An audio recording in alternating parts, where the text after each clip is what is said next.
বিজয়ের স্বাদ কি এটাই জীবনে দেখার তৌফিক দিলেন। রিমান্ডে 10 দিন ছিলাম, আপনারা জানেন। 3টা বছর আমি যাই না ঘরের নাম শোনেন, ওই রকম জায়গায় ছিলাম। আমি আল্লাহর জন্য ওনাদেরকে ঘৃণা করছি এবং আপনাদেরকে ঘৃণা করার জন্য বলছি এই কারণে, কারণ এগুলো মানুষ নাই, মানুষ নাম এগুলো জানোয়ার। আমি নিজে টের পেয়েছি, আপনারাও দেখেছি। সবচাইতে বেশি পেয়েছিলাম ওই 10 দিন মাটির নিচে। ওরা সব চারিদিকে 8-10 জন বসা, আমি একা। এমনি আমার শরীর চলে না। এরপরে আবার এরকম ভয়ঙ্কর ঘর, 11টা ঘন্টা আমার এই হাতের ভেতরে যে হ্যান্ডকাপ দিয়ে, ওটা ছাতা লাগালে এমনি কেটে যায়। চোখ কালা কাপড় দিয়ে বেঁধে মাটির নিচে ওই ঘরে, চারিদিকে শুধু পানির আওয়াজ শোনা যায়।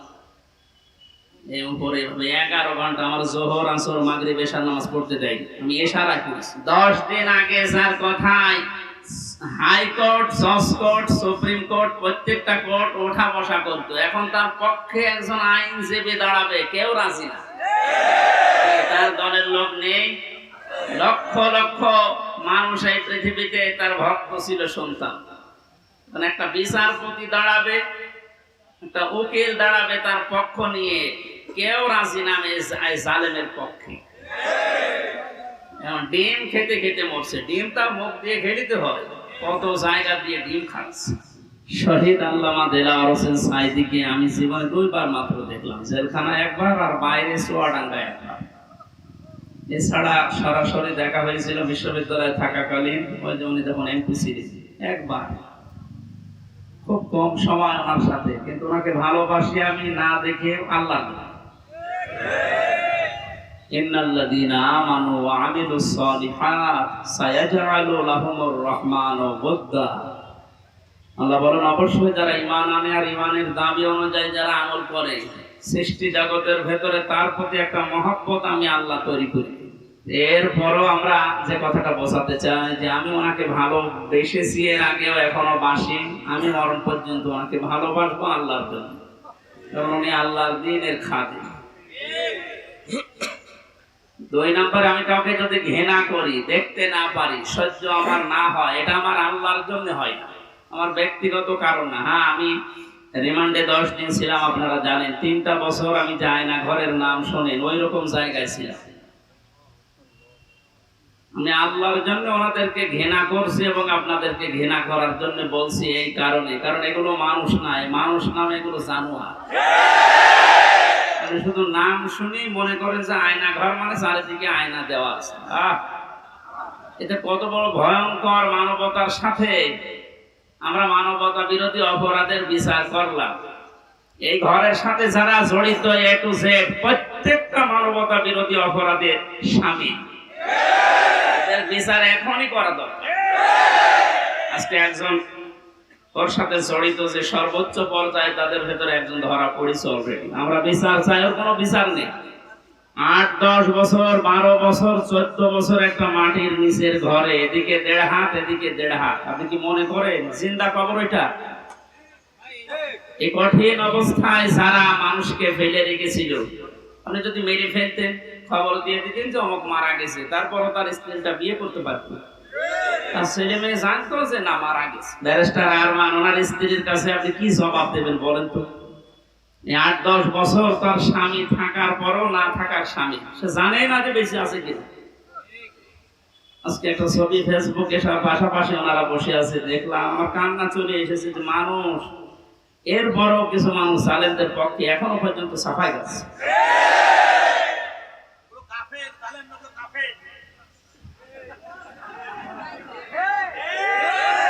ঠিক আছে ভাইয়া, এটা দেখেন আমার হাতে কোরআন শরীফ, সত্য কথা বলছি।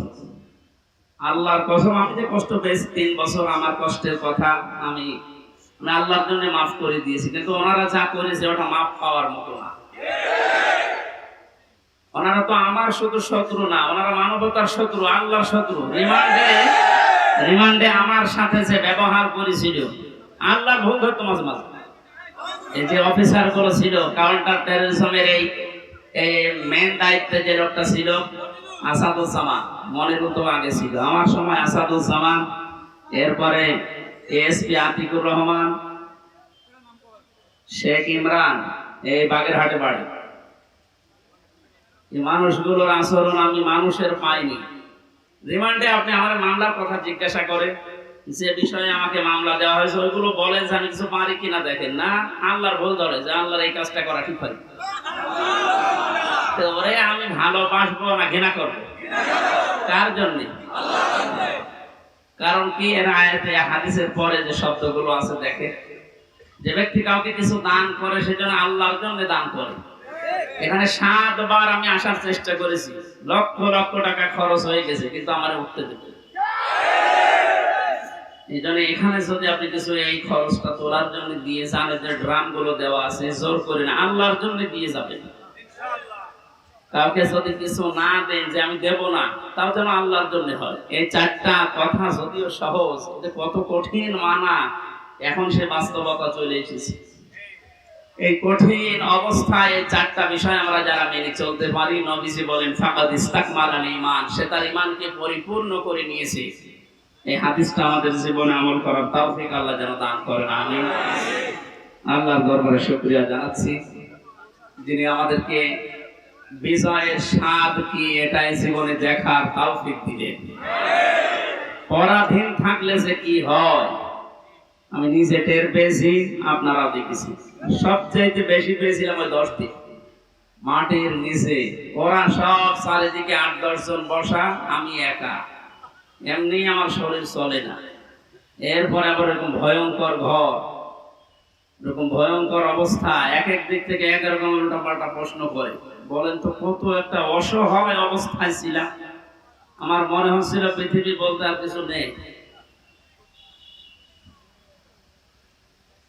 11টা ঘন্টা আমার এই হাতের ভেতরে যে হ্যান্ডকাপ দিয়ে, ওটা ছাতা লাগালে এমনি কেটে যায়, চোখ কালা কাপড় দিয়ে বেঁধে মাটির নিচে ওই ঘরে, চারিদিকে শুধু পানির আওয়াজ শোনা যায়। এই উপরে 11 ঘন্টা আমার জোহর আসর মাগরিব এশার নামাজ পড়তে দেয়। আমি এশারায় পড়েছি, ওযু আছে কি আছে ওযু করতে। বলেন এই কঠিন অবস্থা বাংলাদেশের মতো জায়গায়, আর আমার চাইতে ভয়ঙ্কর ছিল তো ব্যারিস্টার আরমান, ব্রিগেডিয়ার ভাই আমান আজমি ভাই, এদের অবস্থা আরো কঠিন। আমি মাঝে মাঝে 7 মাস 8 মাস 9 মাসের কথা শুনতাম উপর থেকে, যাদের 7 তলায় 9 তলায় গম দেখেছি। এই গম শব্দটা যদিও ছোট, এটা কত ভয়ঙ্কর জিনিস। আমি তো 7-8 মাস আমি জেলে আছি জানতাম, বাইরের মানুষও জানতো, আমার পরিবার। ওদের এই 8-9 বছর জানেই না যে বেঁচে আছি। আমারও গমের মতো রেখেছিল, কারণ আমার কোনো যোগাযোগ ছিল না, বিচ্ছিন্ন। মার্ডার করে গেছে সে 2 দিন পরে 7 দিন পরে মোবাইলে কথা বলতে পারে বাড়িতে যে আমি আছি, আর আমার 8 মাস হয়ে গেছে আমি জানি না যে বাইরে কেউ আছে কিনা। কারারক্ষীর কাছে একটু চিরকুট লিখে দিলে ওই যাবে আসবে, তারপরের দিন তার ডিউটি পড়বে, বাড়িতে যাবে, বাড়ি থেকে সংবাদ আসবে, সে আসতে আসতে মনে হয় সংবাদ বাসি হয়েছে। এই জন্য পরাধীন ছিলাম আমরা, এখন আলহামদুলিল্লাহ স্বাধীন হয়েছি। স্বাধীন হলে বিজয় পেলে মানুষ কি করবে, আজকের তেলাওয়াত কি তো আয়াতগুলোতে আল্লাহ জানিয়েছে। আমরা কোরআন থেকে নিতে চাই নাকি? মান ক্বালা বিহি সাদাকা, যারা কোরআন দিয়ে কথা বলে, নবীজি বলেন এরা সত্য কথা বলে। এই জন্য আমরা সত্য কথা শুনতে চাই এবং বলতে চাই কোরআন দিয়ে। ওমান আস্তাকু মিনাল্লাহি কিলা, আল্লাহর চাইতে সত্য কথা কেউ বলে? আর ওমান হাকামা বিহি আদালা, যারা কোরআন দিয়ে বিচার করে এরা ন্যায় বিচার করতে পারে। সত্যি যদি কোরআনের বিচার ব্যবস্থা কায়েম হয়ে যায়, জালেম সারাস এরা যদি এদের বিচার দুনিয়ায় পেয়ে যায়, এদের উপকার আমাদের উপকার। কারণ জালেমের বিরুদ্ধে মামলা হামজার না, জালেমের বিরুদ্ধে মামলা কার? এটাকে আমি বানালাম। সূরা শূরা 25 নম্বর পারা 6 নম্বর পৃষ্ঠা 12 নম্বর লাইনে 42 নম্বর আয়াত। আল্লাহ পাক বলেন ইন্নামাস সাবিরু আলাল্লাযীনা ইয়াযলিমুনান নাস ওয়া ইয়াবগুনা ফিল আরদি বিগাইরিল হক উলাইকা লাহুম আযাবুন আলীম। এটা তাফসীরে ফি জিলালিল কোরআন। আমি জেলখানায় থাকতেছে তাফসীরগুলো দেখলাম, তার ভেতরে এটা একটা ফি জিলালিল কোরআন। জালেমরা বাস্তবতায় যা দেখলাম, জালেম গুলো জানে না যে জেলখানায় বসে বসে সাইয়েদ কুতুব এই জিলালিল কোরআন তাফসীর লিখেছে। এইটা জেলখানায় চলতে দেয়, অথচ সাইয়েদ আবুল আলা মাওদুদী রাহমাতুল্লাহ আলাইহির ফি জিলাকি তাফহিমুল কোরআন ঢুকতে দেয় না। জালেমরা জানে যে ওইটা চাইতে ওইটা কত বড় কঠিন, আর ওর লেখাই হয়েছে জেলখানায় বসে ওইটা পড়তে দিত। ওখান থেকে রেফারেন্স এটা যেগুলো বলবো বেশিরভাগ ওখান থেকে, বাকিগুলো তাফসীরে ইবনে কাসির। আল্লাহ পাক বলেন কিয়ামতের ময়দানে আমি আল্লাহ নিজে মামলা দায়ের করব, আমি নিজে কেস করব, নিজে অভিযোগ দায়ের করব তাদের বিরুদ্ধে যারা মানুষ হয়ে মানুষের উপরে অত্যাচার চালিয়েছে।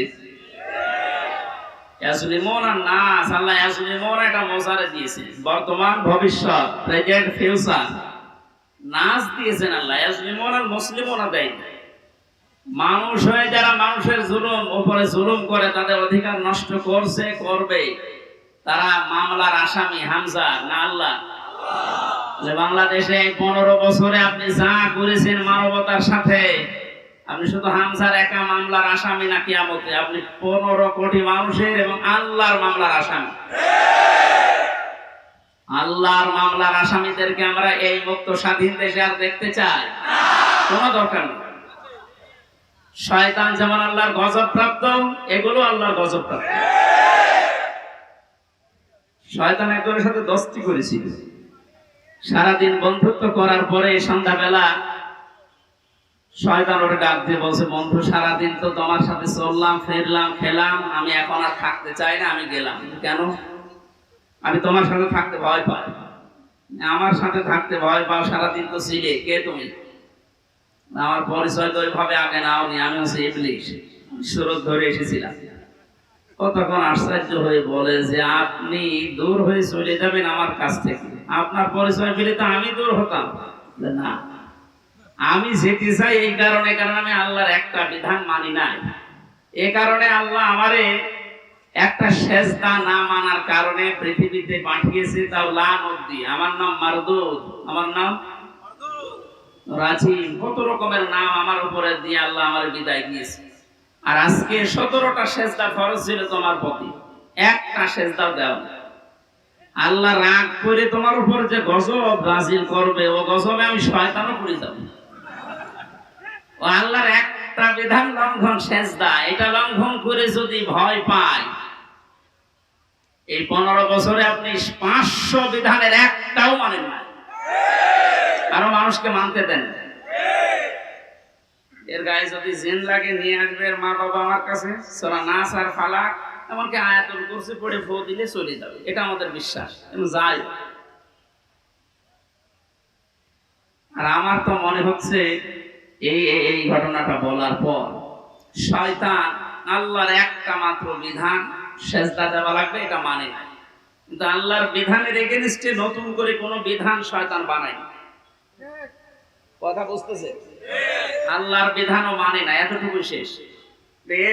এগেইনস্টে নতুন করে কোনো বিধান বানিয়ে মানবো এরকম কিছু শয়তান করে না। তো আল্লাহর এই পৃথিবীতে ক্ষমতা পেয়ে আল্লাহর যে বান্দা নিজে আল্লাহর বিধান মানে না এবং আল্লাহর বিধানের বাইরে নতুন করে বিধান বানিয়ে আল্লাহর বান্দাদেরকে মানতে বাধ্য করে, এটা শয়তানের চাইতে বড়। জিন শয়তান ধরলে তো নাস ফালাক আর ইখলাস পড়লে চলে যাবে, আর ওরে পুরা কোরআন শরীফ তেলাওয়াত করে ফু দিলেও যাবে না। সুতরাং এরকম এত বড় শয়তান আমরা আর দেখতে চাই না। মুক্ত যখন হয়েছে আলহামদুলিল্লাহ, কোরআন কি জানিয়েছে বিজয়ের পরে আমরা ওইগুলো এখন শুনবো। আমার কথার অর্থ বোঝেন আপনি? সুতরাং যারা আল্লাহর মামলার আসামি, ছোটখাটো বিষয় এটা না, অনেক ভারী কথা। আপনি আল্লাহর মামলার আসামি হয়ে গেছেন, কিয়ামতে আপনি উকিল পাবেন কোথায়? দুনিয়ার দিকে তাকিয়ে টের পাচ্ছেন। 10 দিন আগে যার কথায় হাইকোর্ট, জজ কোর্ট, সুপ্রিম কোর্ট প্রত্যেকটা কোর্ট ওঠা বসা করতো, এখন তার পক্ষে একজন আইনজীবী দাঁড়াবে কেউ রাজি না। তার দলের লোক নেই। লক্ষ লক্ষ মানুষ এই পৃথিবীতে তার ভক্ত ছিল, সন্তান। একটা বিচারপতি দাঁড়াবে, একটা উকিল দাঁড়াবে তার পক্ষ নিয়ে, কেউ রাজি নামে জালেমের পক্ষে। এখন ডিম খেতে খেতে মরছে। ডিমটা মুখ দিয়ে খেলিতে হয়, কত জায়গা দিয়ে ডিম খাচ্ছে। ওই জায়গাতে যখন আলেমদেরকে মাজায় দড়ি দিয়ে ছাগলের মতো তুলতেন, আমার মতো মানুষ, আপনি জানেন না হামসা কি, ও নিজেও বলতো রিমান্ডে, আপনি কিছু করেন না আমি জানি, কিছু জানেন তো আমার হাতে এই যে এটা বেঁধে দিলেন, এই তো যথেষ্ট, আমি কি পালিয়ে যাব? পায়ে দিয়েছে ডান্ডা বেড়ি, মাজায় দিয়েছে দড়ি, মনে হচ্ছে ছাগল টেনে নিয়ে যাচ্ছে। আর ওই কোর্ট চত্বরে মানুষগুলো, কিছু মানুষ কান্ত আর কিছু শয়তান আসে দেখে টিপ্পনি কাটে, যা হচ্ছে ঠিকই হচ্ছে, এবার ঠেলা টের পাও।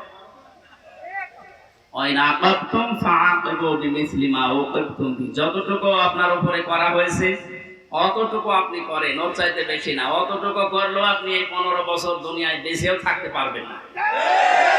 যা করেছেন যদি অতটুকু আল্লাহর ভাষায় আমরা করতে চাই, সত্যি আপনি পারবেন না। এদেশের বহু মেধাবী সন্তানেরা এই কোটার বিরুদ্ধে এমনি আন্দোলন করে না। বিশেষ করে এই 17 বছরের বাস্তবতা আমার জীবনে আমি যতটুকু দেখেছি, আপনি তাকান তো, অনার্স মাস্টার্স করার পরে বিশ্ববিদ্যালয়ে ফার্স্ট ক্লাস ফার্স্ট হওয়ার পরেও নেবে না, দলীয় পরিচয় পেছনে বিএনপি করে, শিবির করে, এই ট্যাগ দিয়ে। আরে ওইগুলো না দেখে আমার মেধা আছে কিনা ওইটা দেখ। কত বড় জুলুমের শিকার বানিয়ে রেখেছিলেন এই ছাত্র জনতাকে বলেন। আল্লাহ এমনি এমনি নাড়া দেয়। কোরআনের পাখি সেই 15-16 বছর আগে একবার বলেছিল যে একটু 12 কোটি জনতা নাড়া দেবে গাছের গোড়া ধরে, দিল্লি গিয়ে পড়বা মামু বাড়ি, ঠিক তাই খাপের খাপ মমতাজের বাপ মিলিয়ে গেছে। আরে আমরা তো কিছু করি না, খালি হাতে, তাহলে একটু নাড়া দিয়েছি, তাও সবাই না, খালি ছাত্ররা, আর একেবারে জায়গা মতো যে পুলিশ। শ্বশুর বাড়ি আমাদের তো মামার বাড়ি।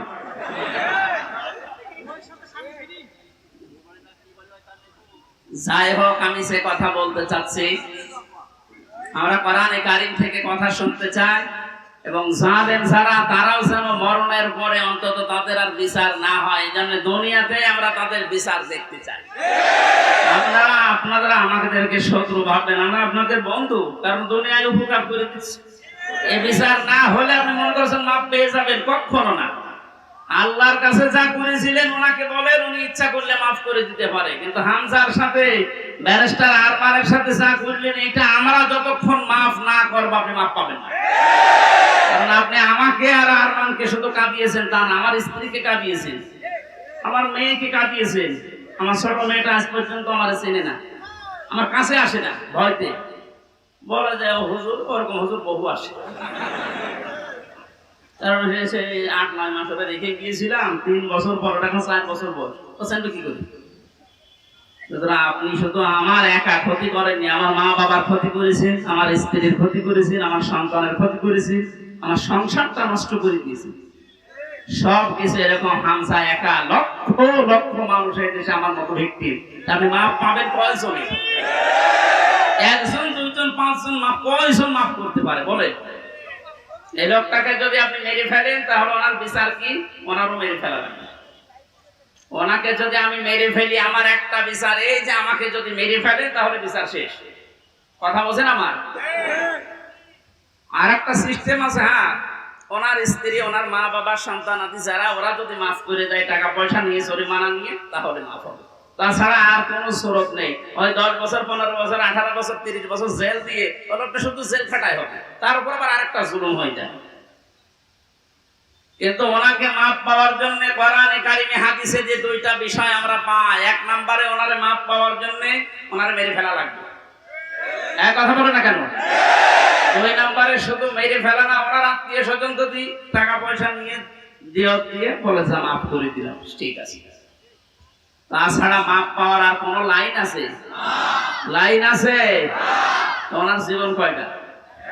উনি আমাকে মেরেছে, আমি ওনাকে মেরে ফেললাম, শেষ হয়ে গেল। কিন্তু ওই লোকটা যদি 500 মানুষ 2700 ছাত্র হত্যা করার কারণ হয়, ওকে 2700 বার মারা লাগবে। ওরে 2700 বার মারা যাবে? এমনি মরে গেছে, এমনি মরে যাচ্ছে। তো 2700 বার মারা যাবে কোন কায়দা? একবার মরলে তো শেষ। 2699 বার এখনো মারা লাগবে, তো আমি মারবো কি করে? কারণ এতগুলো মানুষ এই কয়েকদিনে আমার সামনে 14 জন মারা গেছে, আমার সামনে। আমি মরণের পরে 5 তারিখে যদি স্বাধীন হয়ে যায়, 6 তারিখে সকাল বেলায় প্রত্যেকের বাড়িতে আমার যা সামর্থ্য ছিল, এমনিতে আমি মুসলিম, যতটুকু পেরেছি 2 মাস চলার মতো তাদেরকে দিয়ে এসেছি। নেন, হাসপাতালে গিয়েছিলাম দেখতে, এক একজনের যে অবস্থা, এই জায়গায় গুলি লাগিয়ে, এই জায়গায় বন্দুক লাগিয়ে দিয়েছি, এই জায়গায় লাগিয়ে দিয়েছি, লজ্জাস্থান নষ্ট হয়ে গেছে। এরকম বহু মানুষ হাসপাতালে কাতরাচ্ছে এখন, শুধু কুষ্টিয়া, বাকি জায়গাগুলো তো আমি তো জানি না এখন সব খবর। আর এই 8-9 দিন ছিলাম তো বাইরে, এই জন্য সব খবর জানি না। সুতরাং আমাকে যদি আপনি একজন মারার জন্য মেরে ফেলতেন, আমার তো বিচার হয়ে যেত। আমি তো কারণ হয়ে দাঁড়িয়েছি 2700 মানুষ মারা, আমাকে তো 2700 বার মারা লাগবে। এই জন্য এই বিচার এখন আর দুনিয়ায় নেই, এই বিচার করার জন্য আল্লাহ আখিরাত বানিয়েছে। 2700 বার আপনাকে মারবে, আপনার লজ্জার স্থান নষ্ট করে দেবে।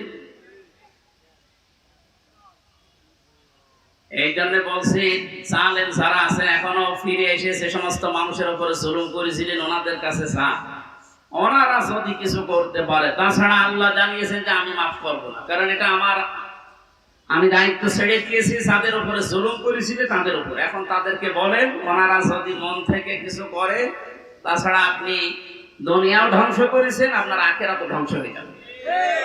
আল্লাহ তুমি আমাদেরকে জালেম হওয়া থেকে রক্ষা করো।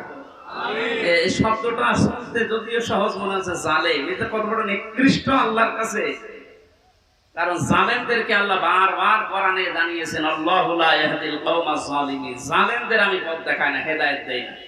আমরা যদি অনেকে বলে, হুজুর আমাদের কেন্দ্রীয় আমির বারবার দোয়া করে, তো দোয়া করে করবো কি? জালেমদের তো হেদায়েত হবে না, জালেমদের কোনো হেদায়েত নেই। আর জালেমকে ক্ষমা করে দেওয়ার অর্থ হচ্ছে মাজলুমের উপর অবিচার করা।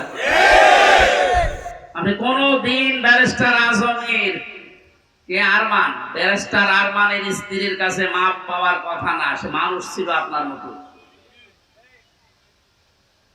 এরপরও বলছে আপনারা চেষ্টা করেন, যদি মাপ পান, না পাইলে বুঝবেন আপনার দুনিয়া আখিরাত ধ্বংস হয়ে গেছে।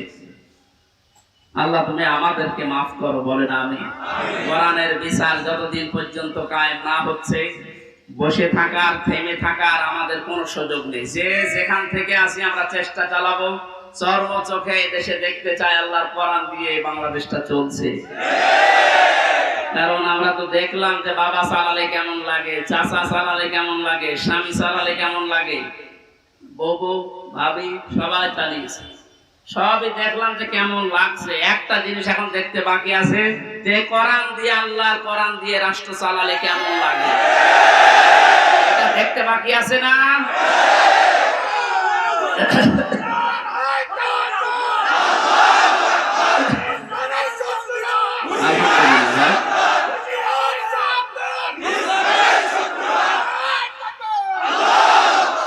এইটা দেখতে যখন বাকি আছে, আমি মুসাফির মানুষ, মাজলুম মানুষ এবং অসুস্থ মানুষ, আর 3টা দোয়ায় কবুল হওয়ার কথা হাদিসে আছে, যে মাজলুমের দোয়া কবুল হয়, মুসাফিরের দোয়া কবুল হয়, অসুস্থ মানুষের দোয়া কবুল হয়। সবাইকে নিয়ে মাগরিবের আগে আমি দোয়া করবো ইনশাআল্লাহ। সূরা নসরের তাফসীরটা করার পর আল্লাহ যেন চর্ম চোখে অন্তত এইটা দেখে যাওয়ার তৌফিক দেয় যে আমাদের এই দেশটা কোরআন দিয়ে চলছে। কি যে শান্তি পাবে প্রত্যেক ধর্মের মানুষেরা, আমি বলে বোঝাতে পারবো না, আপনি পাবেন ইনশাআল্লাহ। আমার হাকামা বিহি আদালত, যেহেতু নবীজি জানিয়েছেন কোরআন দিয়ে বিচার ফায়সালা করলে ন্যায় বিচার পাওয়া যায়। ন্যায় বিচার কি শুধু নাম শুনে ন্যায় বিচার পেয়েছি 17 বছর আমরা। আমার ঠনকো মূল্য চুরি মামলা দিয়েছিল, আমার মামলা খুব কঠিন না, মূল্য চুরি করলে যা হয় ওই রকম একটা। সেই মামলা আমার 30-32 বার হাইকোর্টে ওঠে, সিএম কোর্ট, জজ কোর্ট, হাইকোর্ট, 3বার হিসাব করে দেখেন 30 থেকে 33 বার উঠেছে, না হবে না।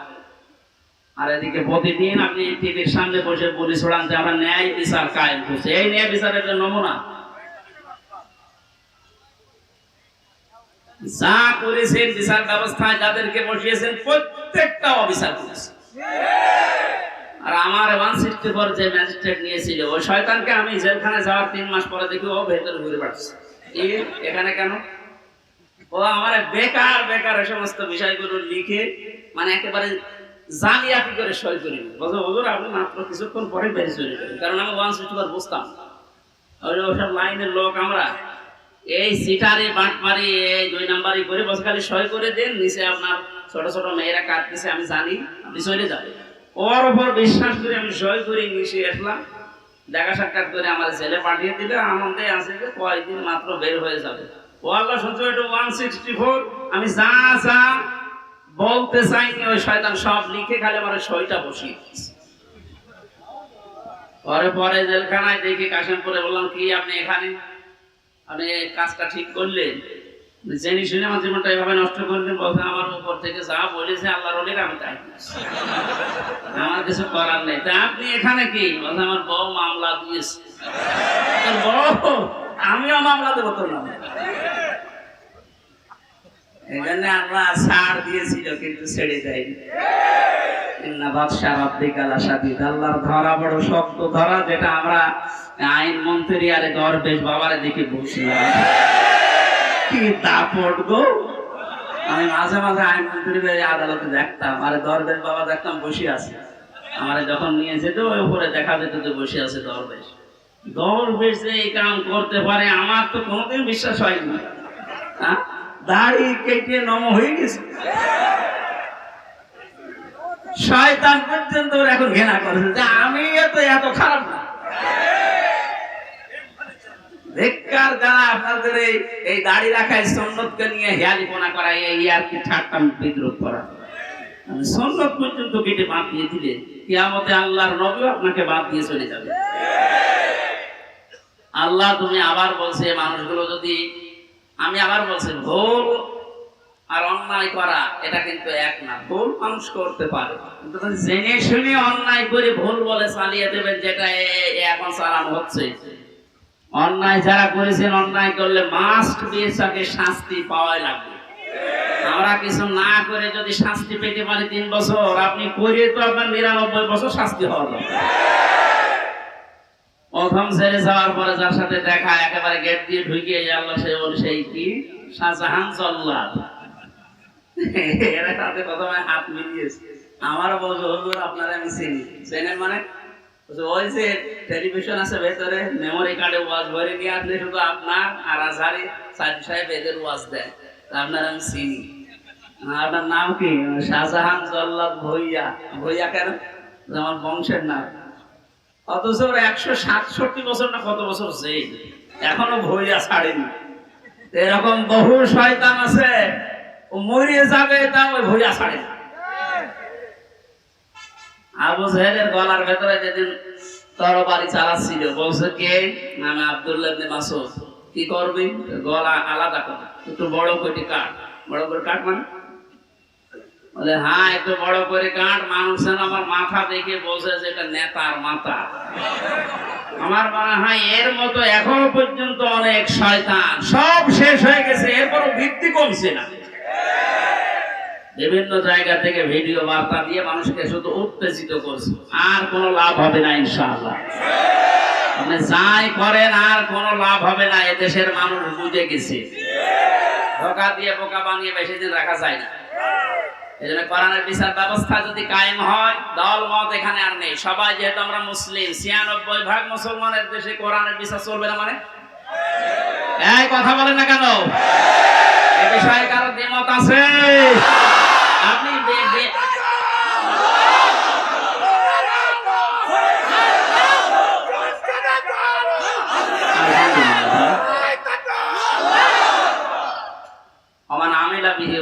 যারা কোরআন দিয়ে আমল করবে, কিয়ামতে আল্লাহ নিজে তাদেরকে পুরস্কার দান করবে।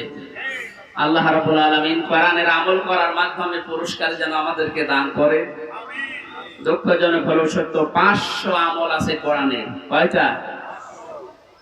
এই দেশে এখন একটাও নেই। সামনে আস্তে আস্তে আমরা 500টা আমল চালু করব কোরআন দিয়ে ইনশাআল্লাহ। আমান দাআ ইলাইহি হাদা।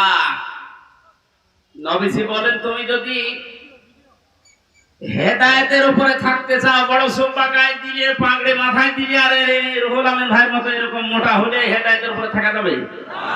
হেদায়েতের উপরে থাকতে হলে কোরআন দিয়ে ডাকা লাগবে। আমান দাআ, একালি প্রাণ আছে, দাআ ইলাইহি হাদা, কেউ যদি হেদায়েতের উপরে থাকতে চায় সে যেন মানুষকে কি দিয়ে ডাক দেয়। আজকে থেকে আমার দাওয়াতি কাজের মেন টার্গেট হবে কি বলেন তো? নবীজিকে পর্যন্ত আল্লাহ আদেশ দিয়েছেন, ইয়া আইয়ুহার রাসূল বাল্লিগ মা উনজিলা ইলাইকা মির রাব্বিক। হে রাসূল, আপনি তাবলীগ করেন, প্রচার করেন, দাওয়াতি কাজ করবেন কি দিয়ে? সুতরাং আমরা ধর্ম চিনি না, বুঝি না, এসব কিছু যেন এই কেন্দ্রিক হয়। ফাকাদ হুদিয়া ইলা সিরাতিল মুস্তাকিম। কেউ যদি হেদায়েতের উপরে থাকতে চায় কোরআন দিয়ে সে ডাকবে, এবং কেউ যদি কোরআনের ডাকে সাড়া দেয় আল্লাহ নিজে তাকে হেদায়েত নসিব করে দিবেন। সুতরাং আজকে আমরা কোরআনে কারীম দিয়ে আপনাদেরকে ডাক দেব, আপনারা কোরআনের ডাকে সাড়া দেবেন। আমরা প্রত্যেকেই হেদায়েতের উপরে চলতে চাই, সিরাতে মুস্তাকিম আমরা পেতে চাই। আমিন। দরুদ আর সালাম পড়ছি মুহাম্মদ রাসূলুল্লাহ সাল্লাল্লাহু আলাইহি ওয়াসাল্লামের প্রতি। সূরা নাসর পড়েছি, মাদানী যুগের সূরা। কোরআন শরীফে 3 আয়াত বিশিষ্ট 3টা সূরা আছে, আসর, নসর আর কাউসার। কয়টা বলেন তো?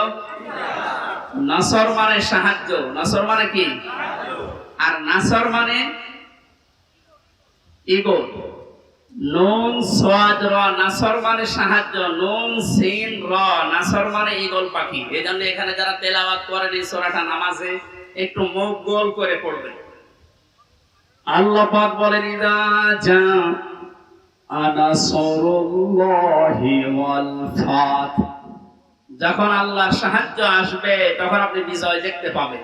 যদি আপনি ইদা জা নাসরুল্লাহি ওয়াল ফাত বলেন সিন দিয়ে, যখন ঈগল পাখি আসবে তখন বিজয় পাবে। পুরা মানে উল্টে যাচ্ছে।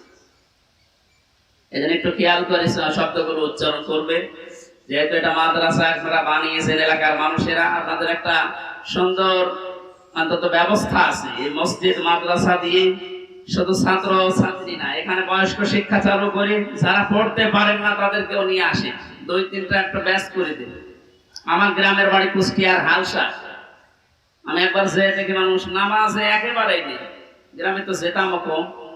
মহসিন সাহেবকে বললাম, মানুষজন বন্ধু মানুষ নামাজ পড়ে, নামাজ পড়ে না, এটা এদের দোষ নাই, দোষ আমার। কারণ নামাজ যে কি এটা এরা জানে না, আর নামাজের ভেতরে যে আসলে কি পাওয়া যায় এটা তো এরা বোঝে না। দেখেন আমি ওই ব্যবস্থাটা করে দেই, তখন আর এই 2 জন 5 জন না, কমপক্ষে এই মসজিদে 500 মানুষ, ধরে 400 মানুষ চলে আসবে। 2 জন উস্তাদ রেখেছিলাম, নিজের টাকা যা আসতো সব দিয়ে বললাম যে আপনারা পড়ে। মাগরিবের পর থেকে বাবার বয়সী লোক যারা কাজ কাম নেই, সারাদিন মাঠে ঘাটে কাটে, বললাম পড়ে, কিচ্ছু দেওয়া লাগবে না, সব খরচ আমার, আপনার শুধু কোরআনটা শেখে। ওলা 2-3 মাস যাওয়ার পরে দেখি মসজিদের চেহারা পাল্টিয়ে গেছে। কিন্তু মাঝখান থেকে তো আমার জীবনে একটা কালো মেঘ নেমে আসলো। ওই গেলাম, ধরে নিয়ে গেল, 3 বছর এই যে বন্ধ হয়ে আছে, এখনো চালু করতে পারি না, আবার সামনে করবো ইনশাআল্লাহ। আমি দেখেছিলাম মাত্র 2-2.5 মাসের ব্যবধানে কত মানুষ এই যে নামাজে, তখন তাদেরকে পিটিয়েও আপনি দূর করতে পারবেন না। সুতরাং এখানে মাদ্রাসা মসজিদ বানিয়েছে বয়স্কদের জন্য, মাগরিব থেকে এশা, এশা থেকে আরো রাত 9টা-10টা পর্যন্ত কোরআন কেন্দ্রিক আসেন সবাই, দলমত নির্বিশেষে। তখন আপনাকে কোরআনে কারীম নিজেই হেদায়েত দিয়ে পথ দেখিয়ে দেবে। এজন্য তেলাওয়াত শুদ্ধ করা দরকার। এখানে বহু মানুষকে আমি দেখি, একটু বলেন তো ভাই, 7টা আয়াত পড়ে সূরা ফাতিহার 7টায় ভুল পড়ে, অথচ 10 বছর নামাজ পড়ছে না। এটা তেলাওয়াত শুদ্ধ করা দরকার। আল্লাহ পাক জানিয়েছেন, ইদা জা নাসরুল্লাহি ওয়াল ফাত। যখন আসবে আল্লাহর সাহায্য তখন আপনি বিজয় দেখতে পাবেন। এতদিন পর্যন্ত আমরা আল্লাহর সাহায্য কি এটা পাইনি, এজন্য বিজয়ও পাইনি। বদরের ময়দানে বিশ্বনবী মাত্র 80 জন মানুষ নিয়ে গিয়েছিলেন, না 313 জন, আর ওদের ছিল 1000 এর উপরে। আল্লাহর পক্ষ থেকে আল্লাহ সাহায্য পাঠিয়েছিলেন, এজন্য মহান আল্লাহ ওই সময় তাদেরকে বিজয় কি দেখিয়েছিলেন। আবু জেহেলের মতো এত বড় লিডারকে আল্লাহ ওই দিন দুনিয়া থেকে লাঞ্ছিত অবস্থায় বিদায় দিয়েছেন। যোগে যোগে শুধু বদরের ময়দান না, কিয়ামত পর্যন্ত এরকম বদরের ময়দান কায়েম হতে থাকবে। বড় বড় কাফের যারা, বড় বড় মুশরিক যারা, আল্লাহ দ্রোহী যারা, তাদেরকে আল্লাহ বিদায় করবেন যদি আল্লাহর সাহায্য এসে থাকে। আমাদের দেশেও কম ছিল না, বহু মানুষকে আমরা দেখেছিলাম অহংকারে পা মাটিতে পড়তো না। আল্লাহ রাব্বুল আলামিন এই মানুষগুলোকে বিদায় করে দিয়ে তার সাহায্য পাঠিয়ে এটা বিজয় আমাদেরকে যে দেখালেন, বিজয় পাওয়ার পরে যে দৃশ্যটা এটা এখন আবাহমান জারি আছে, যেটা আমি আমার চোখে দেখতে পাচ্ছি আয়াত অনুযায়ী। দেখেন তো মেলে কিনা। ওয়ারাআইতান নাসা ইয়াদখুলুনা ফি দীনিল্লাহি আফওয়াজা। আপনি যখন বিজয় পাবেন, সাহায্য পাওয়ার পরে, তখন দেখবেন দলে দলে পালে পালে মানুষ ইসলামে প্রবেশ করছে। বাংলাদেশের এই 64 জেলার দিকে তাকালে, শুধু ইন্টারনেটের দিকে একটু চোখ বোলান, দেখেন আয়াতটা এখন কার্যকর হওয়া অলরেডি শুরু হয়ে গেছে। ইসলামপন্থী মানুষ, বিশেষ করে যারা একামতে দিনের দায়িত্ব পালন করে, যারা মন থেকে কাজ করে, তাদের যে অ্যাক্টিভিটিস গুলো, তাদের যে কাজকর্মগুলো, তাদের যে ইখলাস আমরা দেখতে পাচ্ছি। দাওয়াতও দেওয়া লাগছে না, তাদের ইখলাস দেখে, শুধু কাজ দেখে এখন মানুষ ইসলামে প্রবেশ করে অলরেডি ফেলছে। আমার তো মনে হচ্ছে এই আয়াতটা আল্লাহ আমাদেরকে অলরেডি দেখাবে। সূরা কাসাস থেকে একটা আয়াত কালকে আমি পড়ছিলাম, وَنُرِيدُ أَن نَّمُنَّ عَلَى الَّذِينَ اسْتُضْعِفُوا فِي الْأَرْضِ وَنَجْعَلَهُمْ أَئِمَّةً وَنَجْعَلَهُمُ الْوَارِثِينَ। ওই কিচ্ছা কাহিনী না, একেবারে বাস্তব যেটা ঘটবে বা ঘটতেছে ওইটা আপনি কোরআন থেকে শুনেন। আল্লাহ পাক বলেন, ওই জামানায় হযরত মুসা আলাইহিস সালামের যে দলটা ছিল, তিনি সেই দলের লিডার ছিলেন। ফেরাউন বহু দলে বিভক্ত করে মানুষদেরকে দুর্বল করে রেখেছিল। শুধু একটা দলকে সে টার্গেট বেশি নিয়েছিল, সেটা মুসা নবীর দল। আমার আল্লাহ নিজের পক্ষ থেকে জানালেন, আমি আল্লাহ কিন্তু ইচ্ছা আলাদা করেছিলাম। আমার আল্লাহর ইচ্ছা ছিল এইটা, যে দুনিয়ার ময়দানে আমি মুসা নবীকে এই জামানায় এই জাতির নেতৃত্বে বসাবো এবং জমিনের ওয়ারিস, উত্তরাধিকারী তাদেরকে বানিয়ে দেব। আমি তাই করেছিলাম। ইয়াটা এখন বাস্তব আমার মনে হচ্ছে, আমার চোখে ভাসতেছে। আল্লাহ, তুমি সূরা কাসাসের 5 নাম্বার আয়াতটা আমাদেরকে দেখাও। স্বৈরাচার নব্য ফেরাউন এই পৃথিবীতে বহু দল ছিল এদেশে। সব দলকে টার্গেট না করে শুধুমাত্র কোরআনে কারীম এই পৃথিবীতে যেন বিদায় নেয়, কোরআনের লোকগুলো যেন এই দুনিয়াতে আসতে না পারে, এই কাজ করার জন্য যারা চেষ্টা চালিয়েছিল, আল্লাহ তাদেরকেই যেন জাতির ইমাম আজ দিনের পর দিন বানিয়ে দিচ্ছে। তাদেরকে ওয়ারিস বানাচ্ছে, জমিনের উত্তরাধিকারী বানিয়ে দিচ্ছে। আমরা আবার দোয়া করছি, আল্লাহ তুমি আয়াতটা আমাদেরকে সর্বচোখে দেখাও। অনুরিদু আন্না মুন্না আলাল্লাযীনা ইসতুযইফু ফিল আরদ ইলা আখিরি আয়াত। আমাদের আজকের মাহফিলের প্রধান অতিথি মনে হয় আসতেছে। কি নাম জানো ভাইয়া? এম এস সালাম। এম এস সালাম। ইউনুস। এম এস সালাম। ও এম এস সালাম। আজকের মাহফিলের প্রধান অতিথি সাবেক সংসদ সদস্য, প্রার্থী ছিল সাবেক, জনাব মোহাম্মদ আব্দুল সালাম, এম এ সালাম বা আব্দুল সালাম ভাই আসতেছেন। আমরা কোরআনের পক্ষ থেকে তাকে স্বাগতম জানাচ্ছি। লিল্লাহি তাকবীর, লিল্লাহি তাকবীর। আব্দুল সালাম ভাইয়ের আগমন কোরআনে কারিমের মাহফিলের পক্ষ থেকে। আপনাদের এলাকার সন্তান, আমি তো পরিচিত না ভাইয়ের সাথে। তাফসীরুল কোরআন মাহফিলে উনি শত ব্যস্ততার ভেতরেও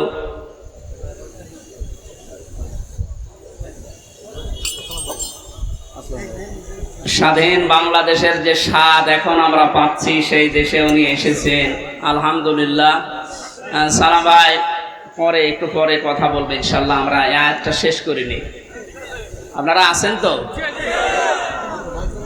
পারিবারিক জীবন নিয়ে যে বইটা আমি লিখেছিলাম, ওই বইটা আমি নিয়ে এসেছি। ওইটা আপনারা যাবার সময় গেটে আছে আমার গাড়িতে, ওই ডানের গেটে নিয়ে যাবে, কাজে লাগবে স্ত্রীদের জন্য। আমি ওইদিকে যাচ্ছি না, ওটা লিখেছিলাম জেলখানার দৃশ্যগুলো দেখে।